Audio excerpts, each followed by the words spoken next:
തെളിച്ചമേകാൻ പൊൻപുലർക്കാലം വെളിച്ചമാകും നുറുങ്ങുവെട്ടം പക്ഷിപരാഗം തെളിച്ചു കാട്ടും വരുന്നു ദൈവം മനസ്സിനുള്ളിൽ തിളക്കമേകിടാൻ, തരുന്നു ധ്യാന പ്രകാശമാർക്കും വിളക്ക് വയ്ക്കുമ്പോൾ. നുറുങ്ങുവെട്ടം ഇറങ്ങിടട്ടെ ഹൃദന്തമെല്ലാം യുഗപ്രകാശത്താൽ.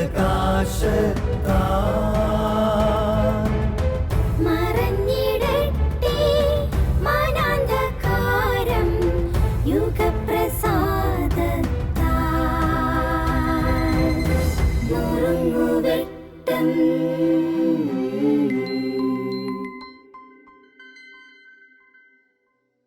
ഈശോ മിശിഹായിക്ക് സ്തുതിയായിരിക്കട്ടെ.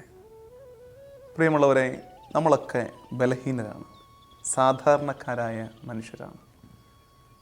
പക്ഷേ നമ്മൾ ഓരോ തവണ വീഴുമ്പോഴും, ക്രിസ്ത്യാനി എന്ന നിലയിൽ, ഞാൻ ഒരു പുരോഹിതൻ എന്ന നിലയിൽ വീണു പോകുമ്പോഴും, തെറ്റുപറ്റുമ്പോഴും സംഭവിക്കുന്ന അപകടം, നാണം കെടുന്നത് ഞാൻ മാത്രമല്ല, അപമാനിക്കപ്പെടുന്നത് നമ്മൾ മാത്രമല്ല, മറിച്ചോ നമ്മൾ പേര് പേറുന്ന ഈശോയും കൂടിയാണ്. ക്രിസ്ത്യാനികൾ വീണു പോകുമ്പോൾ, നമുക്ക് തെറ്റുപറ്റുമ്പോൾ, നമ്മൾ പാപം ചെയ്യുമ്പോൾ അപമാനിക്കപ്പെട്ടു പോകുന്നത്, അശുദ്ധമായി പോകുന്നത് ഈശോയുടെ നാമം കൂടിയല്ലേ? അതിനെക്കുറിച്ച് നമുക്കൊരു വേദന ഉണ്ടാകണം.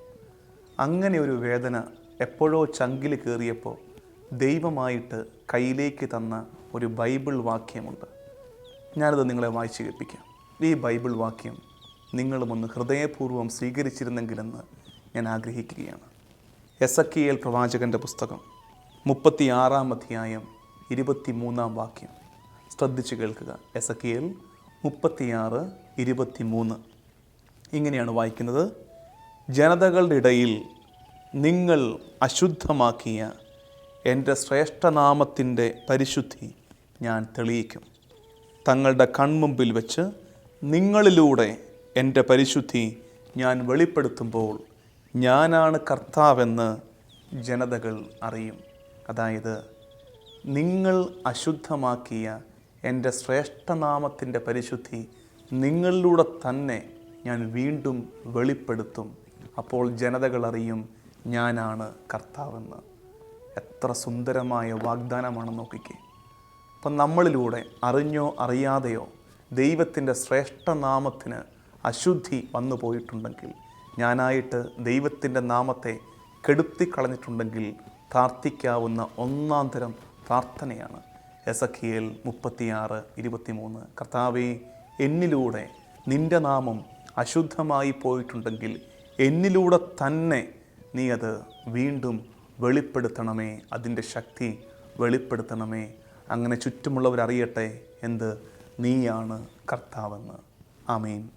നുറുങ്ങുവെട്ടം.